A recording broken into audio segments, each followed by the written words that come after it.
Welcome to Houston Inside Out. I am your host, James J. And today we are going to talk about credits, not your personal credit. We're going to talk about lender credits and seller credits and how it can help you get into a home. Stay tuned.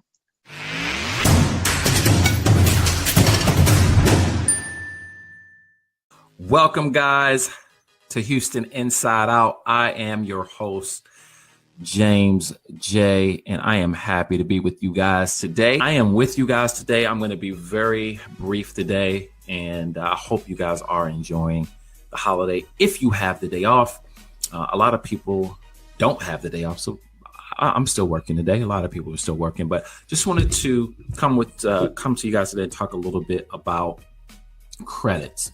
So as the buying and selling season start heating up here, we are going to start seeing a lot of people out and about buying homes. Some people may be in a position to where they've got a lot of money that they've saved up for either closing costs, down payment, or both. Some people may be in a situation where they don't have quite enough money saved up for closing costs and or a down payment. So we're going to talk about credits today. We're going to talk a little bit about lender credits, and we're going to talk about seller credit. So there's two different types of credits that you could possibly get if you're looking at owning a home. So we're going to start with seller credits just to explain a little bit about what that is and how you can use it to help you get into a home.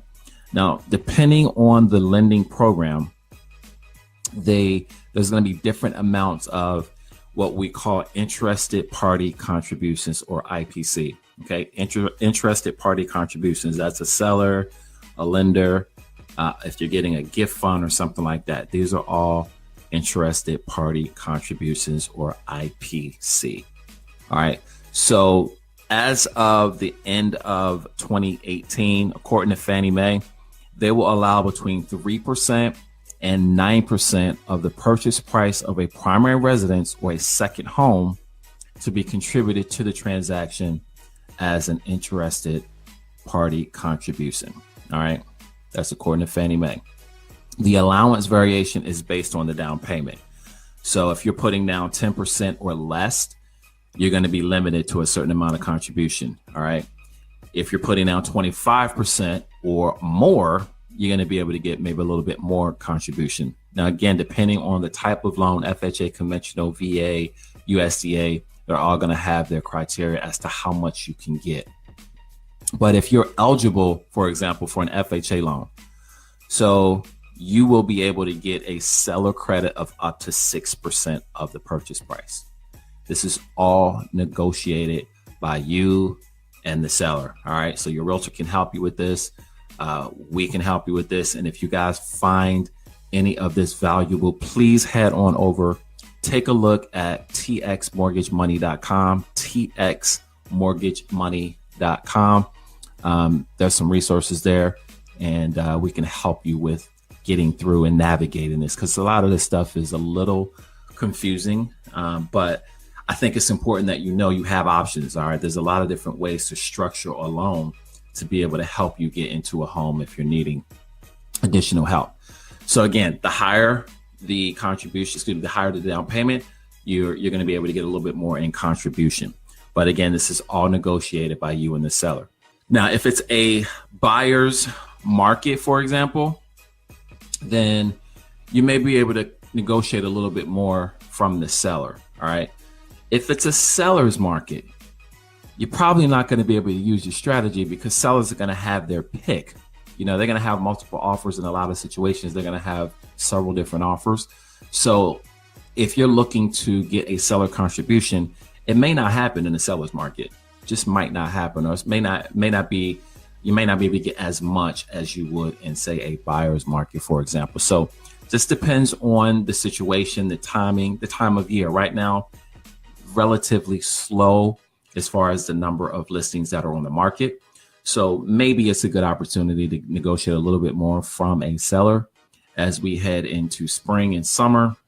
you're not going to be able to negotiate quite as much. All right. It's just going to be a whole lot more people in the market as we head to spring and the summer months. So let's talk a little bit about a lender credit. All right. So we just talked seller credit. Now we're going to talk lender credit, completely different. And there's caps to all of this. All right. There's a cap to every single thing. So if a seller credit isn't enough to make the deal happen, then maybe lender credits could make the deal happen. All right. Just depends on the situation. So keep in mind, though, lenders make money in two ways. All right. Lenders are not lending money out of the kindness of their heart. They're in the business of making money. So they make their money in two ways. The first is just through the fees. All right. So depending on the lender, they may say, hey, there's no origination fee, or there's a fee involved. They may call it something different, but there's a fee. In some way, shape, or form, there's a fee. All right. That should be pretty obvious that lenders are not lending money to be nice. That's not what they do. All right. So they make money through the fees, and then they'll make money from the actual rate itself as well.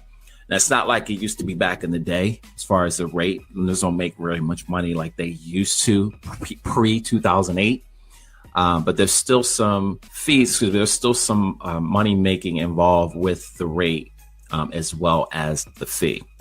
Now, to be competitive in the market, though, the lenders need to price both the rates and the fees appropriately.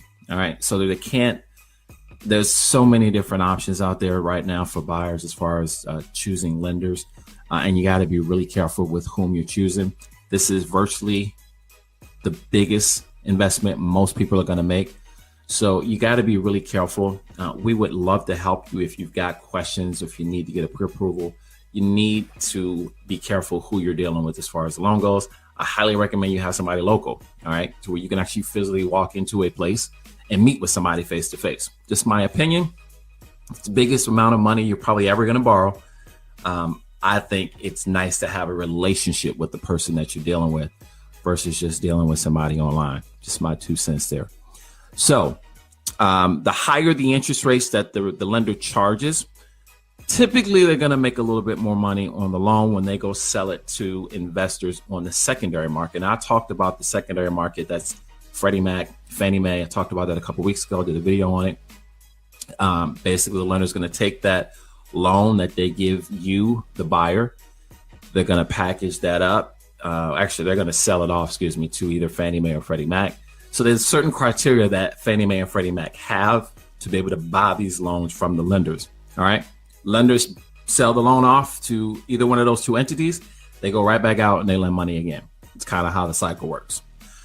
With that being said, the loan has to be a certain way. All right. If it's a higher interest rate, it's a little bit more appealing to investors to invest in a mortgage-backed security, which again, I talked about this a couple weeks ago. Won't go into a whole lot about it right now, but just know the rate, if it's higher, it does benefit the lender a little bit in the fact that that loan is going to be more appealing for Freddie Mac and Fannie Mae to purchase, and then they turn around and sell it off as an investment. All right. Hopefully that makes sense. Again, if you've got a question about it, head on over to txmortgagemoney.com. That's txmortgagemoney.com. Resources there for you. You can reach out to us as well, and we can help you there. So, all right. So let's move on. So the last thing is, as it relates to lender credits, is this. The lenders are going to want, if you're going to get a lender credit, right, the buyer obviously is going to want something in return. So you may agree to take a higher interest rate from the lender. In turn, the lender will turn around and give you a credit of whatever. All right. That money that they're crediting you is to help you with your closing costs. That's the whole point of getting a lender credit. You agree to take a little bit of a higher rate.